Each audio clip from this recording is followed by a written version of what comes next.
Andrew Knott, thanks for being with us. You're welcome.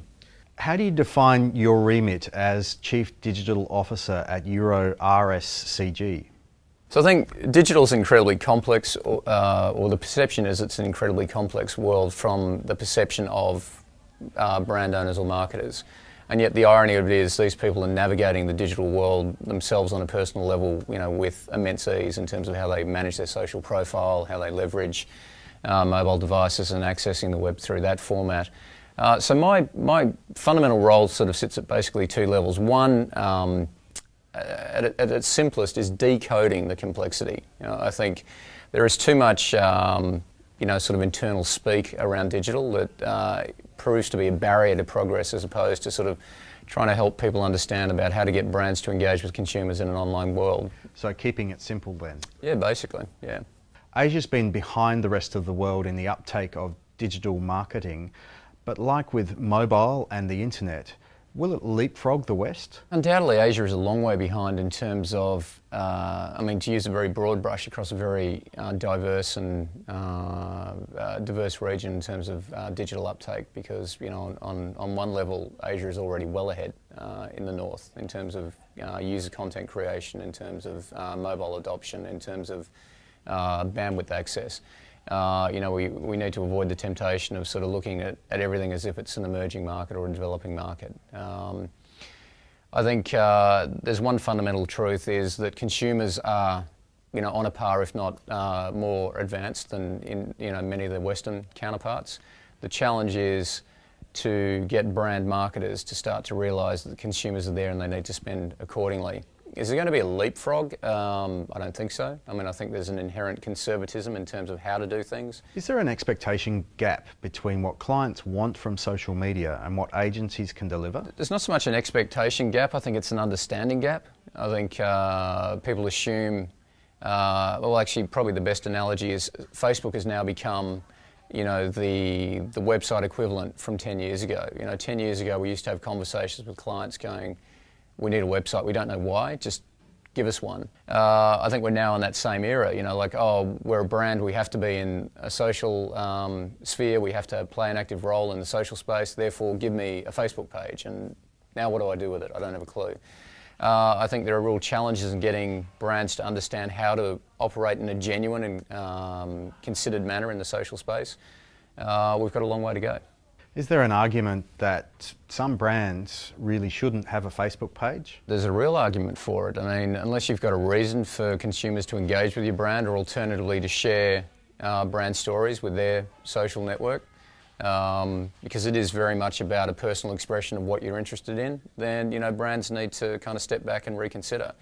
I think the brands that do it really well, brands like Axe, brands like Red Bull, have a story to tell, and the story is interesting, and their fans are then willing to kind of on-share that content through their own social feeds and sort of permeate that brand expression far further than they otherwise would. I have no particular desire to engage with a brand that's around laundry detergent, and even if I did, what am I actually going to do with that engagement? What new websites, platforms, technologies are you most excited about at the moment? Everyone's very excited about mobile. I think we've been hearing it's the year of mobile for the last 10 years. I actually am intrigued by where it's going to go next. I think we are genuinely at a tipping point in terms of device transfer. I saw a statistic the other day, which is Microsoft's gone from owning roughly 95% of the devices that are accessing the web to less than 60% in under 4 years. And I think it's only going to continue. I don't think we've worked out entirely what the implications are for mobile, but absolutely, I think we're moving into a new world, and mobile will be the centre of that picture. Euro RSCG also develops its own technology. How important is it for agencies to not only be creative innovators but technological innovators? I get frustrated that agencies every so often want to go out and create their own software, because agencies sit there and go, we basically retool every time we want to produce something. The ideas have to be created from scratch, and there is no sort of leverage or effective leverage model. So, once every 3 or 4 years, agencies will typically go off and try and create a software type solution, spend a huge amount of time and effort on it, try and sell it internally as opposed to pushing it out to the external market and let the thing die on the vine. I think agencies need to understand technology. I think they need to understand how technology can enable them to be more effective. I don't think they need to create it themselves. We have a proprietary social listening tool called Flight Deck that takes various social feeds from SysMoss, Google and others, integrates it, and it's really the analysis that we're able to pull from the insights that tool generates, which is far more valuable than the tool itself. So, we need to be on the cusp of technology. I think we need to be observing how to use that more effectively for our clients' brands and based on the insights around the consumers that it can deliver. How hard is it to convince a client to take a leap of faith on new technology? What ultimately moves people is the power of the idea. And now we sit on the creative side of the fence as opposed to the sort of media side of the fence, but we've seen, and agencies are inclined to sort of self-flagellate about their viable place in the world and what's the future of the agency going to look like.